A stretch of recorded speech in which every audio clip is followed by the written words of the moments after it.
أيا طالب العلم قم لا تنم فإن الزمان أيا طالب العلم قم لا تنم فإن الزمان. یہ سوال آپ نے پڑھے تھے، میں اس کو بولیے کیا ہے؟ یہ تھا کہ دنیا میں جتنے بھی ٹیررزم کو پروموٹ کرنے والے القاعدہ ہوں، لشکر ہوں، طالبان ہوں یا حماس ہوں، ان میں اور منہج سلف میں کیا فرق ہے؟ ان میں اور منہج سلف میں کیا فرق ہے؟ پہلی بات یہ ہے کہ دونوں دو باتیں ہیں، دونوں دو باتیں ہیں، دونوں ایک جگہ مل نہیں سکتی، سمجھے کہ نہیں؟ جتنے بھی جن کی بھی تاریخ آپ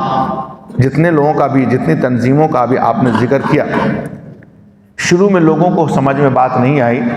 لیکن بعد میں تو سب کچھ کھلا نا کہ ان کی پتنگ کی ڈور کن کے ہاتھ میں تھی، سب کی کھلی نا، ISIS کی کھلی نا بعد میں، جس کو سلمان ندوی امیر المومنین بول کے خط لکھا تھا،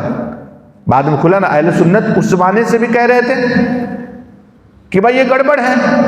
لوگوں کو ذبح کر دینا، اور وہی سب کروا رہے تھے، وہی سب کروا رہے تھے۔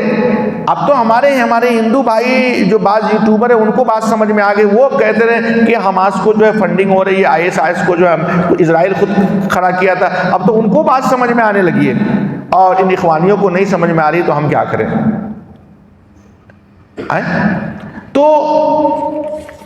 ہمیشہ سے یہ اپنی بیوقوفی سے، ہم نہیں کہیں گے کہ یہ کافر ہے، یہ ہم نہیں کہتے، یاد رکھیے گا، اپنی بیوقوفی سے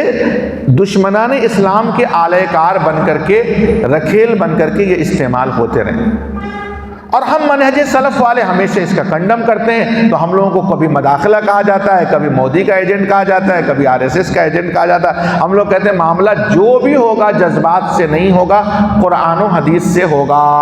7 اکتوبر کو آپ نے جو کچھ کیا ایک دم غلط کیا، دنیا میں سب کچھ ٹھیک ٹھاک چل ہی رہا تھا، آپ کے پاس کوئی طاقت نہیں تھی جہاد کو طلب کرنے کے لیے۔ کب ہوتا ہے؟ جب آپ کا کوئی طاقت ہو، آپ کے پاس کوئی طاقت ہی نہیں، بلا وجہ آپ نے حملے کیے، چند لوگوں کو اغوا کیے، اور ہمارے 1 لاکھ لوگوں سے زیادہ بے گھر ہوئے، 45,000 تقریباً لوگ کہتے ہیں کہ شہید ہو گئے، اور اس کے بعد عورتیں بھی تھیں، بچے بھی تھیں، اور ایک پانی اور کھانے کے لیے ترس رہے ہیں، جس کی ذمہ دار آپ ہیں اور آپ کی احمقانہ حرکتیں۔